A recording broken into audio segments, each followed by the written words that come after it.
السلام علیکم ورحمۃ اللہ وبرکاتہ۔ قرآن مجید فرقان حمید میں سے ایک بہت ہی عمدہ اور اعلیٰ نسخہ آپ کی خدمت میں لے کر حاضر ہوا ہوں کہ نیند انسان کے لیے بہت ضروری ہے، جسمانی صحت کے لیے اور زندگی کے روزمرہ جتنے بھی کام ہیں ان سب کے لیے انسان کی نیند کا اچھا ہونا بہت ضروری ہے۔ نیند اچھی ہوگی، نیند پوری ہوگی تو تمام کام ہمارے بہت ہی آسانی سے اور بہت ہی اعلیٰ ہوتے چلے جائیں گے۔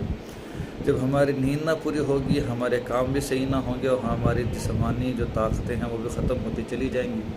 اس کے لیے قرآن مجید کی ایک چھوٹی سی آیت ہے، سورۃ کہف کی آیت نمبر 11 ہے۔ صرف جب انسان سونے لگے تو بستر پر لیٹ کر اس آیت کو پڑھنے شروع کر دے۔ آیت ہے فَضَرَبْنَا عَلَىٰ آذَانِهِمْ فِي الْكَهْفِ، فَضَرَبْنَا عَلَىٰ آذَانِهِمْ فِي الْكَهْفِ، لیٹتے ہی اس کا وظیفہ شروع کر دے، اللہ آسانی فرمائے۔